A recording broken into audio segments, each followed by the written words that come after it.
Hey guys, welcome back to the channel. Hope everyone had a great weekend. Hope you got your grind on the floor and on the ground and got your business done. If not, I hope you spent time with your families and had a great weekend. So again, this channel is for me to learn and grow, and I want to share my journey with you. So it's going to be a hot topic. So there are a lot of folks who are much more versed and experienced in this topic than I am, but I do a lot of research, up-to-date information. That's my advantage because the student always has an advantage in some ways because they're eager to learn something new.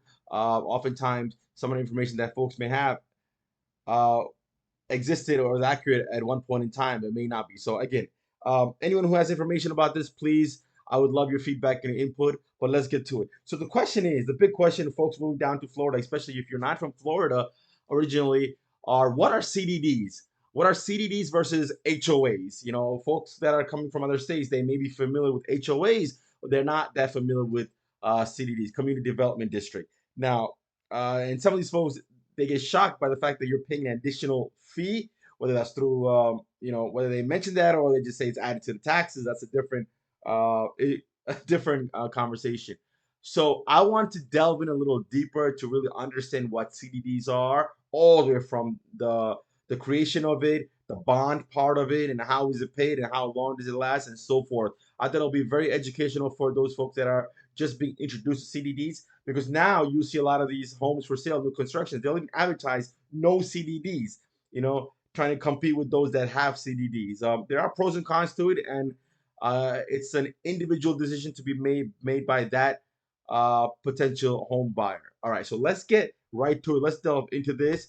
And of course, I'm going to ask my trusted friend here, ChatGPT. So let's just start. Again, this is kind of just promoting ChatGPT as I always have. Let's type CDDs versus HOA. Let's see what we get. Press enter. Oh, look at this. Let it type. And it's already telling you, it looks like I am asking about what are the difference between HOAs and CDDs. That is just so great. You see the first? I only type CDDs versus HOAs, and it tells me, my trusted assistant, it looks like you're asking about the differences between CDDs and HOAs. Let me break down what each term means. Wow, this is so beautiful. Please take advantage of ChatGPT as your personal assistant.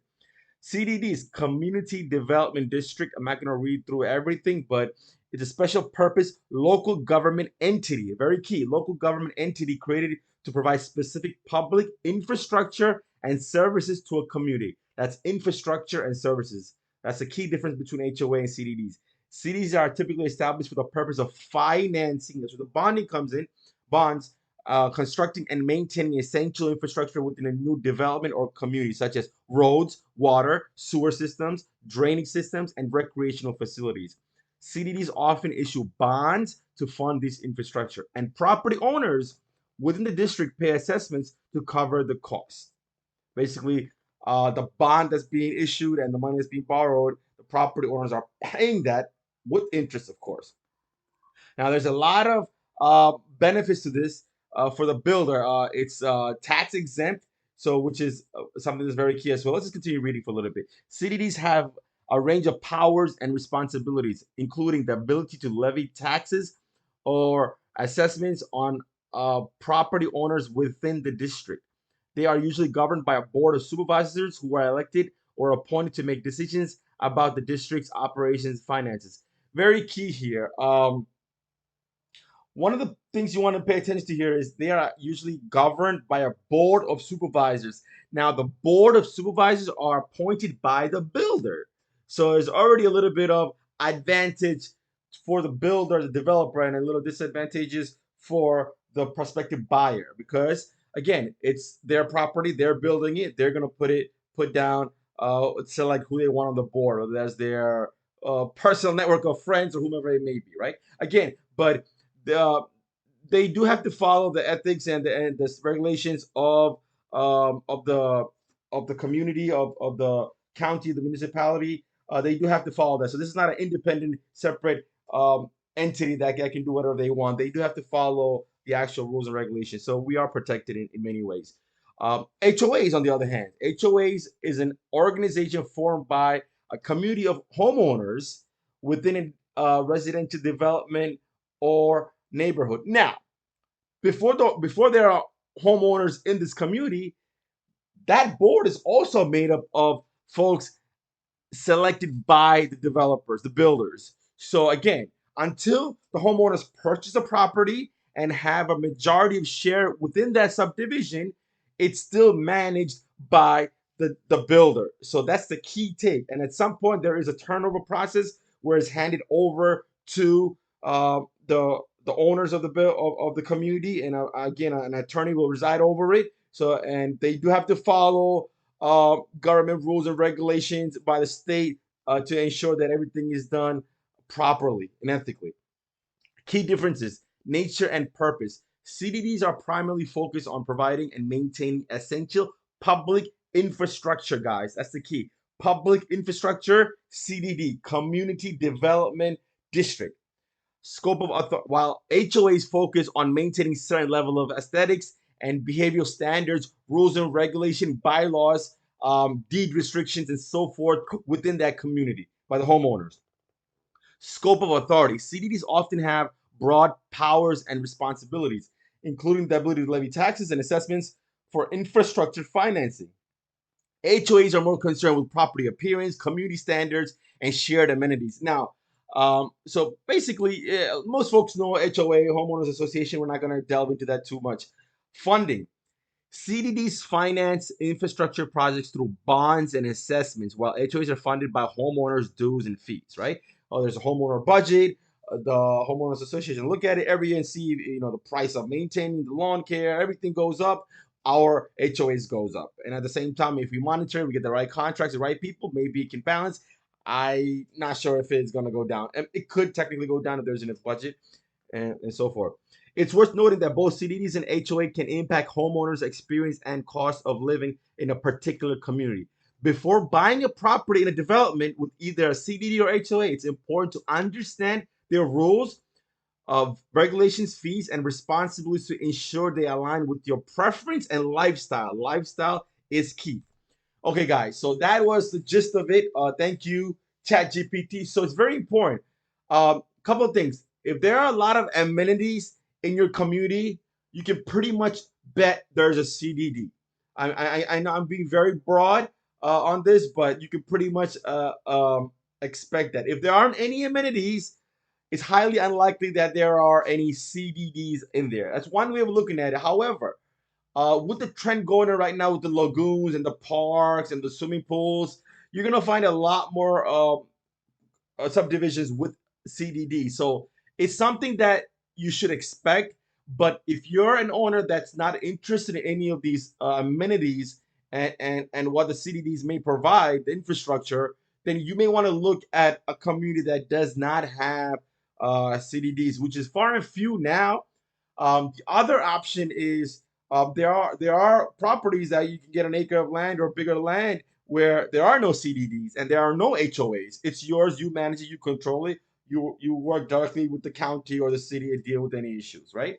So that some of the folks that are more agricultural rural areas, and some folks like that.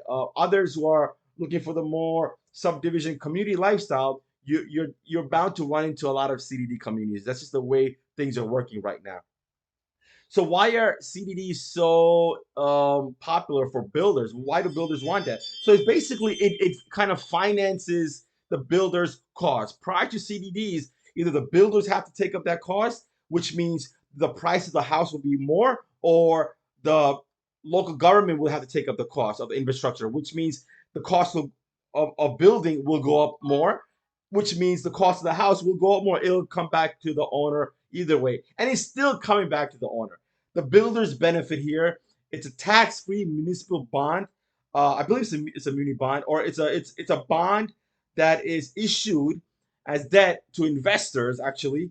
And basically, how it works is it's probably a high-yielding bond that's issued as debt to investors out there who wants to invest in CDD bonds because they are high-yielding, and in return, that funds basically investors are funding the development of this community, not the actual buildings, the infrastructure, the roads, some of the water systems, maybe the sewer, and some of the amenities. So some of it over kind of crossover with the HOAs, but the actual building of it is CDD, right? So how does it work? CDDs can last between 20, 25, and 30 years. So how does it get paid, right? So as the builders build it and the houses are being built and completed, the builder pays that bill, right? So it incentivizes the builders to complete these homes and turn it over quickly as possible, so the cost goes on to the homeowners, right? So when the homeowners purchase a home, they're gonna have their regular ad valorem taxes and they're gonna have their CDDs. Now, oftentimes you have to be careful when you're working with some of these folks here. They'll tell you you have to ask, yes, is there a CDD or is there not? Some of the folks tell you, and I really don't like this. They tell you that oh, it's added into the taxes, like it's not a big deal. No, it is a big deal. It's a significant portion sometimes. It could be 30, 40% of the taxes. So your ad valorem taxes are your federal taxes that are calculated based on the assessment of the value of the property, right? But your CDD is based off of the infrastructure and it's an assessment, and you pay a portion of it based on, I believe, lot size or of your property as well. A portion of the assessment. So it's included in this taxes, but it's a separate part of the taxes when you see a tax bill. And one more thing, guys, it's not tax deductible. It's not part of your ad valorem taxes. It's a special assessment, which is not tax deductible. But speak to your accountant about that. Don't take my word for it. Just be careful out there. Um, so when that bill comes, you'll be paying the HOA fees, you'll be paying the CDD fees, and you're paying the taxes. Now, you're not going to see three separate bills. The taxes will include the CDDs and the HOAs are differently, right? Now, the other question is, it's 20, 25, 30 years. Can I pay it off early? Yes, you can pay your portion off early. Now, once you pay it off, that doesn't mean your CDDs disappear. A lot of this is another misconception and a lot of misinformation being out there. They would tell you, a lot of these professionals will tell you, oh, there's only 15 years or 10 years left in the CDD bond. After that, you don't have to pay CDD. That's not true. You still have to pay the MNO, the managing and operation part of the infrastructure in CDD, the cost to maintain it, the maintaining and operation of the infrastructure, everything that was included in the assessment, right? That can change year to year depending on the cost of material, cost of labor, and such. So you want to make sure that you know that, but it does significantly reduce. In an example I saw earlier, it reduced the CDDs by half. So if you were paying 2,000, you may be paying only 1,000 in addition to your taxes. So your taxes may drop by 1,000 in terms of the calculation, but obviously tax will also increase in the future. So keep that in mind, all right? So CDDs now, saying all this, don't think CDDs is such a negative thing. A lot of folks want to live that community lifestyle, that resort lifestyle. There's a cost associated with it. Now, if builders were to absorb this cost directly, your house price may be even significantly higher because the cost for them to spend the money to build that infrastructure is going to be higher than issuing a bond to investors. So you're just paying for that bond as opposed to paying for the cost to build it, what the developers would have to pay for, the builders would have to pay for it. So there is an advantage for the CDD because either way, if you're getting these amenities and these infrastructure, these roads, nice roads and everything, you're paying for it. It's just a matter of, are you paying a higher rate or a lower rate for it? So that's the key difference, right? Now, again, if CDDs are something that these amenities are not, and these infrastructure that doesn't appeal to you, by all means, there are plenty of communities, or there are enough communities out there, or individual homes out there for you to look at. But a lot of the newer constructions, you're going to see them have include CDDs. Now, what's another option you have?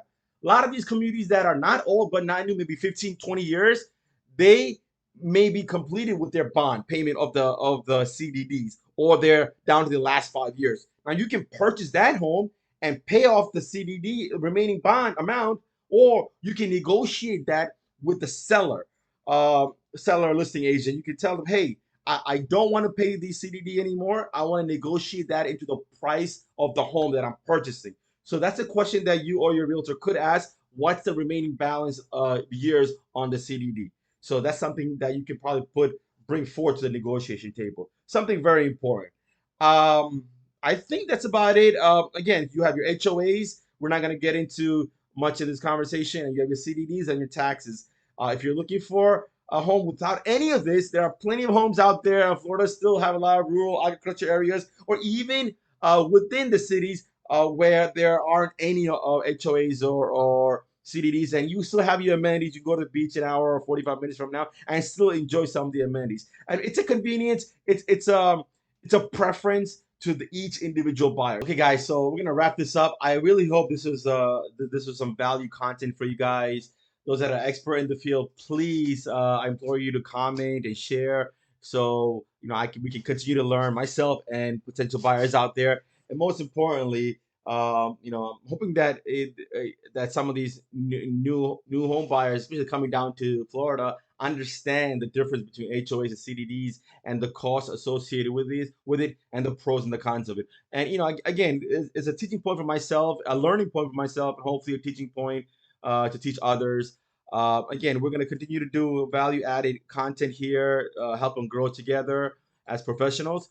And another hot topic is insurance, homeowners insurance. The rate that is increasing is alarming for a lot of current homeowners, and especially those that maybe with fixed incomes, and those new prospective buyers as well. There's a lot of concerns about insurance and the insurance industry in Florida, and I want to delve into it. Of course, I'm going to do my own research first, and then I'm going to discuss it. And when I'm discussing it, it's not just a video of me telling you the facts. It's an informational video of what I've learned and what I've found, and I would love for your feedback and share your expertise and knowledge with me as well.